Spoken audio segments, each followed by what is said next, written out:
오늘은 시청자 사연 상담 코너를 진행해 보려고 해. 사연 읽어줄게. 안녕하세요. 저희는 결혼 1년차 신혼부부입니다. 올해 2월 전세 만기가 돌아오는데 전세로 시작한 사이 집값이 너무 올라서 요즘 들어 선택을 많이 후회하고 있습니다. 강남구청역과 선릉역 인근으로 출퇴근하고 있고 현재 자본금은 약 4억 원입니다. 생애 최초 대출 받아서 10억대 아파트 내 집 마련을 고민 중이고 지금 보고 있는 곳은 강동 리엠파크 14단지 26평, 산성역 자이프루지오 3단지 21평, 광명 센트럴 아이파크 20평입니다. 강동 리엠파크 14단지 우리한테 정말 많이 문의가 오는 곳이잖아. 여기가 강동인데 25평이 9억 5천부터 10억 중반으로 매수가 가능한 곳이란 말이지. 사람들도 의아한 거야. 고동 옆에 있는데 하남 미사 쪽이랑 또 붙어 있는데 이게 왜 이렇게 신축인데 또 대단지에다가 왜 이렇게 싸지? 그래서 이제 계속 물어보시는 것 같아. 이제 강일역을 이용을 해야 되는데 강일역이랑 조금 거리가 먼 것도 있긴 있어. 근데 이게 핵심적인 이유는 아니고 이 단지가 절반 이상이 이제 임대 세대라는 거야. 이 14단지만 해도 1000세대 가까이 되는데 이제 500세대 이상이 임대 세대로 나와 있다 보니까 실질적으로 한 400세대 정도의 규모로 거래가 이루어지는 거지. 왜냐면 임대 세대 같은 경우는 거래가 안 되니까. 그래서 1000세대 대단지에 그런 거래량이 안 나오는 것도 있고, 임대 중심의 단지가 오르려면 이제 한 가지가 필요해. 이게 분양이 전환이 돼야 되는 거거든. 좋은 케이스가 판교가 임대단지로 분양을 했다가 일반 분양 전환을 하면서 가격이 쫙 오르고, 임대단지일 때부터는 일반 분양으로 전환됐을 때 이제 입주민들의 소득 수준이라든지 이런 게 또 올라갈 수밖에 없겠지. 근데 이 소득 수준이 올라가면 같이 올라가는 게 항상 학군이고, 그 주변의 인프라나 뭐 상권 같은 것도 이제 한 단계 올라가는 거고. 근데 여기 이제 강동 리엠파크부터 이제 고동 리엠파크 옆에 단지들까지 다 합쳐서 대부분 이런 일반 분양 전환이 거의 불가능해. 왜냐면 장기 전세랑 이제 공공 임대가 있는데, 이 장기 전세랑 공공 임대가 국가가 이제 소유권을 가지고 계속 전세나 이제 공공임대를 돌리겠다라는 거거든. 동쪽에 강동 리엠파크가 있다면 서쪽에는 상암 월드컵파크가 있어. 이 상암 월드컵파크도 9단지부터 11단지가 거의 절반 이상이 임대단지로 이루어진 단지인데, 이 단지 같은 경우도 일반 분양 전환이 안 되는 단지들이야. 그래서 많은 사람들이 물어보는 게, 왜 상암동이 더 비싼데 상암동의 입지가 더 좋아야 정상인데 왜 옆에 있는 DMC 가지을 뉴타운보다 가격이 더 싸죠? 여기 지금 저평가 아닌가요? 라고 물어보는데, 상암동 같은 경우는 내 대답은 반반이야. 일반 분양 중심으로 임대단지가 없는 민간 분양단지들, 이런 곳들은 사셔도 된다. 하지만 이렇게 임대단지 비율이 높은 단지들은 사시는 걸 좀 고려해봐라. 왜냐면 이 DMC 뉴타운에 있는 단지들보다 가격이 눌려있는 이유가 미래에 없어져야지 이 입지 프리미엄을 받고 올라가는 거거든. 근데 약점인 요소가 없어지지 않고 계속 가지고 있으니까 앞으로 차이가 더 벌어질 수도 있단 말이지. 그래서 이렇게 임대 비율이 높은 단지들은 조심하셔라. 이걸 조금 알고 가셨으면 좋겠고, 두 번째로 본 단지가 이제 산성역 자이프루지오 3단지 20평. 여기는 5000세대가 가까운 초신축이야. 거기다가 이제 구성남, 이 구성남 지역을 얘기를 하자면 10년을 주기로 해서 연평균 상승률을 9단위로 뽑잖아? 그러면 1위가 이 구성남의 성남시 수정구가 나와. 2위가 송파구거든? 3위가 성동구인가 마포구였을 거야. 어쨌든 강남이나 마용성보다 더 많이 나왔다라는 거고, 그 이유가 경사 고바위 지역의 빌라촌이었던 지역이 다 5000세대, 4000세대짜리 초신축으로 쫙 군 단위로 바뀌면서 이제 뉴타운보다 더 큰 메가급 신도시로 바뀌었다라는 거지. 그래서 구성남이 그렇게 주목을 받은 거고, 옆에 산성역 포레스티아랑 같이 이제 구성남의 신고가를 이끌고 있는 게 바로 이 산성역 자이프루지오야. 여기 지금 말씀하신 3단지는 비록 21평이지만 1년차 된 신축이고 방 3개 화장실 하나, 계단식 3베이.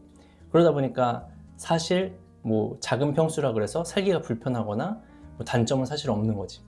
거기다 이게 1, 2, 3, 4단지로 나뉘는데 1, 2단지보다 오히려 3, 4단지가 여기랑 가깝고, 규모는 조금 더 작을지언정 이 경사가 없어서 선호되는 단지거든. 그래서 나쁘지 않은 선택이실 것 같고, 잘 보신 것 같고, 또 세 번째로 보신 지역이 광명 뉴타운인데, 여기에 광명 센트럴 아이파크라는 단지가 있어. 여기 20평을 보셨고, 여기는 완전 초신축이야. 1년이 안 됐고 방 2개에 화장실 하나, 계단식의 투베이, 방 2개인 게 조금 아쉽긴 하지만 커뮤니티를 이용할 수 있고 집이 좁다라는 단점을 어느 정도 커버를 할 수 있는 그런 상품 프리미엄이 있는 지역이지. 구성남이나 광명뉴타운 모두 빌라촌이었던 지역이 아파트 군집 지역으로 변하면서 얼마 전에 얘기했던 군집성 프리미엄 이제 영상 찍었잖아. 그 영상에서 얘기한 장점을 다 갖고 있는 지역이고, 그러다 보니까 여기에 입주해도 신축으로 들어가셔도 크게 문제는 없어. 근데 오늘은 당분간 아이 계획이 없다고도 하셨고 미래 가치를 1순위로 뽑아달라고 하셔서 추천드리고 싶은 곳이 따로 있어. 그게 이제 분당 정자동에 있는 한솔주공 4단지 그리고 5단지 17평 18평 아파트야. 여기는 구축이기도 하고 방 2개 화장실 하나, 거기 복도식이고 베이도 심지어 하나야. 살기가 조금 힘들겠지. 그럼에도 불구하고 여기를 더 추천드리는 이유는 사실 입지가 다르기 때문이야. 분당을 입지로 보자면 이전 8억대 아파트 추천 영상에서 소개드린 KB부동산에서 뽑은 2025년 서울 부동산 계급도가 있잖아. 이 계급도에서 분당 1기 신도시 중에서도 가장 대표적인 서수정, 서현, 순회, 정자동 이 3개 동을 이 계급도 안에 넣는다면 3등급 아래, 4등급 사이, 3.5등급 정도 되는 계급이거든.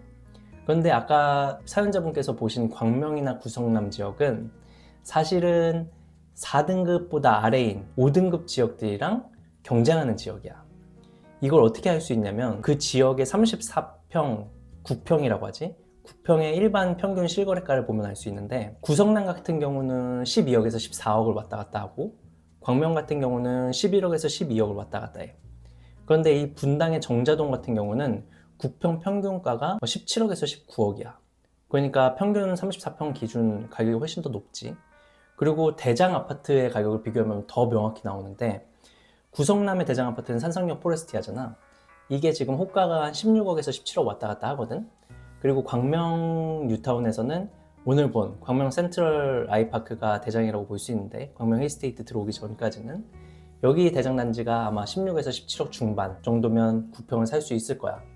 여기랑 비슷한 지역이 서울에서 보면 이문 뉴타운의 라그란데랑 장위 뉴타운의 장위자이 레디언트 요 정도가 되겠지. 그리고 미사를 볼 수 있을 거야.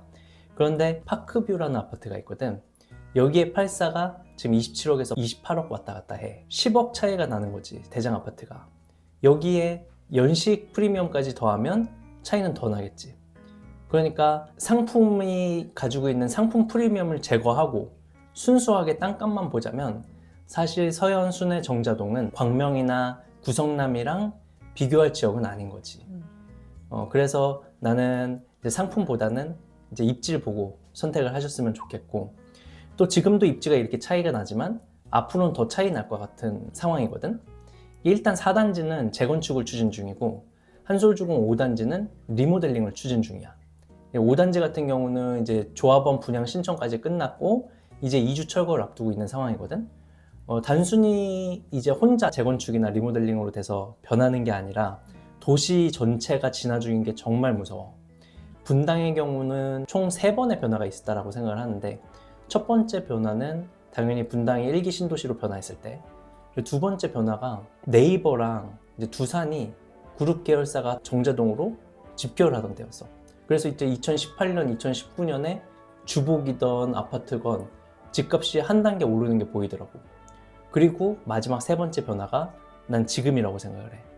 바로 분당의 1기 신도시 재건축인데 1, 2주 전에 1기 신도시 시범단지가 도시계획 심의가 통과가 되면서 제대로 구역 지정이 되고 이제 실행 단계로 접어들었거든.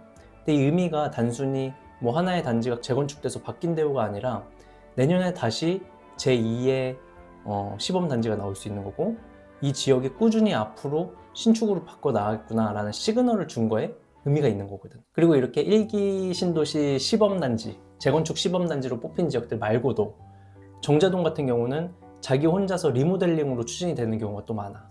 문정시형 아파트 설명을 하면서 TL1이라는 단지가 리모델링 단지의 패러다임이 바뀌고 있다라고 설명한 영상이 있는데, 재건축 아파트의 동등한 퀄리티로 지하 주차장을 3층까지 뚫는다든지 스카이브리지를 넣는다든지 이런 식으로 퀄리티가 확 올라가면서 리모델링 단지도 대장 단지로 인정을 받을 수 있구나라는 걸 보여주는 거고, 서현, 순회, 정자 이 3개 동이 어떻게 보면 새로운 전성기를 맞이게 됐다. 근데 정자역까지 지금 음. 한솔주공 4, 5단지를 음. 도보로 재보면 20분 정도 걸려. 그래서 이게 역과의 거리가 먼 편이잖아, 어떻게 보면. 근데 괜찮을까? 이 역과의 거리에 대한 의미가 사실은 따지는 게 직장까지 얼마나 갈 수 있느냐거든. 근데 자족도시랑 베드타운으로 나눴을 때 일자리 업무지구인 자족도시 같은 경우는 역에서부터 직장까지의 거리가 너무 짧기 때문에 집에서부터 역까지의 거리가 그렇게 중요하지 않은 경우들이 종종 확인이 돼. 지도를 하나 보여드리고 싶은데 이게 세대수 대비 일자리 비율을 표기한 지도거든. 쉽게 얘기해서 회색은 세대수 대비 일자리가 적은 베드타운 지역이고, 파란색은 세대수 대비 일자리가 많은, 그러니까 그 지역 내에 일자리가 풍부한 업무지구를 표기한 거야. 베드타운 중에서는 입지가 가장 좋은 곳 중에 하나가 서대문구거든. 직주 근접이 가장 좋은 뉴타운이 사실 부가현 뉴타운이잖아. 여기에서는 뭐 중구나 종로구에 있는 CBD로 걸어서 갈 수도 있고, 5호선을 타고 여의도로 가기도 너무 빨라. 한두 정거장이면 가니까. 그런데 서대문구에 있는 또 하나의 유명한 뉴타운인 가재을 뉴타운 같은 경우는 상암 업무지구로 가는 건 편하지만 강남이나 뭐 CBD나 YBD 3대 도시 업무지구로 가기가 그렇게 편한 교통을 가진 지역은 아니지. 그러다 보니까 이 베드타운 특성에 있어서 직주 근접이 확보되는 것이 어떤 요소보다도 더 중요한 입지 요소이기 때문에 부가현 뉴타운이 가장 위에 있을 수밖에 없는 거지. 근데 반대로 강남을 한번 보면 강남은 대표적인 업무지구잖아. 강남에서 가장 직주 근접이 좋은 동네는 사실 역삼동이야. 근데 역삼동보다 압구정동이나 대치동이 더 비싸거든. 압구정동이나 대치동에는 2호선도 없어. 그래서 테헤란로로 한 번에 갈 수도 없지. 그런데도 한강의 프리미엄이라든지 교육의 학군 프리미엄이 있기 때문에 이런 직주 근접 도시, 업무지구에서는 교통보다는 다른 입지 프리미엄이 더 중요시되는 경우가 많아. 분당이 이거랑 비슷한데, 분당은 아까 베드타운에서 이제 업무지구로 자족도시로 변화가 되고 있다고 했잖아. 이럴 때는 교통보다는 다른 입지 프리미엄이 있는지 확인을 해봐야 되는데, 그 프리미엄이 바로 학군 프리미엄이야. 대치동에서 20년 동안 강사 생활을 하신 심정섭이라는 분이 쓴 학군 지도라는 책이 있거든. 분당편을 보면 재밌는 표현이 나온 게, 대치동의 화장바를 제거하고 나면 사실 우리나라에서 가장 좋은 학군은 분당이다라고 얘기를 해. 그 화장바이라는 게 사실 대치동의 학원가를 얘기하는 거고, 학군이 좋다라고 얘기한 기준은 중학교 학군이야. 이게 그렇게 얘기할 만하신 게, 분당에 총 24개 교구의 중학교가 있거든. 대부분의 중학교가 전국 100여 안에 드는 명문중이라는. 여기가 분당이 재밌는 게 외고나 자사고나 특목고가 없어. 외고가 딱 하나밖에 없어. 근데 거기에 못 가도 상관이 없어. 왜냐면 일반고나 일반중이 너무 좋기 때문에. 근데 그 중에서도 가장 좋은 중학교 2개를 꼽자면 내정중이랑 순회중을 꼽거든. 배정원칙이 근거리 배정원칙이기도 하고, 여기가 너무 이제 명문중이고 경쟁률이 높아서 언제 입주한지가 중요한 거야. 그러니까 얼마나 살았는지도 본대.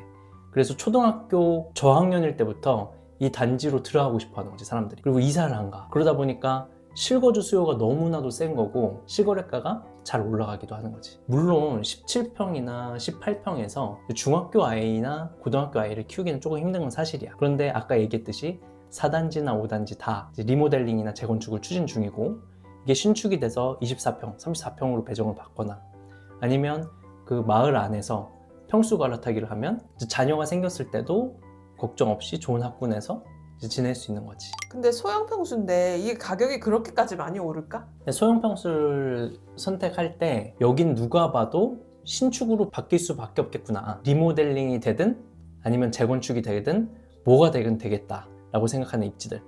그러니까 대표적으로 삼성동 힐스테이트 1단지나 2단지에도 10평대가 있고, 그리고 잠실의 리센지에도 10평대가 있어.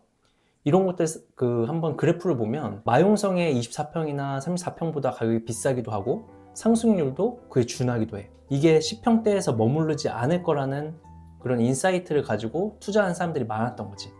그리고 심지어 2020년 토호제가 걸리고 나서도 실거주밖에 안 되는데도 이 상승률이 죽지 않았어. 왜냐면 1인 가구나 2인 가구도 충분히 살 수 있는 수요가 있기 때문이고, 여기서 살면서 버티다 보면 이제 신축으로 바뀔 수 있을 거라는 기대감이 있기 때문이지. 다시 한솔마을 4단지 5단지로 돌아가서, 여기는 일단 입지도 뭐라도 될 곳이라는 게 입증이 됐지. 1기 신도시 시범단지도 그렇고 옆에 TL1도 그렇고 재건축이든 리모델링이든 다 성공 사례가 있으니까. 그리고 5단지 같은 경우는 지금 별동 지으면서 재건축에 준하는 퀄리티로 조합원들이 이제 신축을 분양받기도 하거든. 4단지 같은 경우는 5단지보다 용적률이 낮기 때문에 아직 재건축을 포기하지 않는 상황이고, 내가 얘기하고 싶은 건 이거야. 사업이 진행이 되든 안 되든 여긴 시간이 지나면 무엇이든 해결해 줄 거야 라는 땅값이 그 입지를 보증해 주는 곳인가, 그래서 사람들이 기대감을 갖고 있는 곳인가. 사실 집값을 올리는 건 이 사업의 추진 여부도 있겠지만 그 지역은 뭐라도 될 것이라는 기대감이거든. 그래서 그 기대감이 있는 지역이 이 분당 1기 신도시고, 그렇기 때문에 여기는 소형이라도 사도 된다, 이렇게 생각을 하고 있는 거지. 사실 많은 분들이 이번 사연자분 같은 고민을 가지고 계실 것 같아요. 그럴 때 제가 드리는 답은 언제나 같아요. 땅값을 보십시오. 경기도에 25평과 서울에 34평이 같다면 경기도에 25평을 사시고요. 신축과 구축의 가격이 같다면 상품 프리미엄이 없이 신축과 가격이 동등한 구축을 사십시오. 그게 장기적으로 보면 입지를 선택하는 방법이고 더 많은 미래 가치를 선점하는 방법입니다. 이게 너무 오른 것 같은데 사는 게 맞는지, 이런 건 또 시장에 대한 고민이고, 좋은 입지의 비역세권인데 여기를 살지, 아니면 입지는 그저 그런데 역세권이에요, 어떤 걸 살지, 이런 것도 입지에 대한 고민이죠. 두 개의 단지의 가격이 똑같은데 어디를 골라야 될까요? 이건 또 상품에 대한 고민이고요. 이걸 사고 나면 앞으로 향후 몇 년 후에 팔거나 어디로 갈아타기를 해야 될까요? 라는 건 또 전략에 대한 고민이죠. 이런 것들은 단순히 짧게 부동산을 공부를 하거나 입지만 봐서는 사실 혼자서 해결이 안 되는 부분일 거예요. 입지 분석은 당연하고 거시경제 사이클도 어느 정도 봐야 되고 가격 고평가 여부도 볼 수 있어야 될 것 같고요. 부동산 지역에 대한 수급도 중요할 것 같아요. 그리고 무엇보다 중요한 건 경험이겠죠. 이런 것들이 짧은 시간에 해결은 되지 않는데 빠르게 급변하는 시장 현황에서 이제 빨리 결정을 해야 되실 분들은 컨설팅이 필요하실 거고, 혼자 공부하시면서 막히는 부분들을 많이 해소하실 수 있을 것 같아요.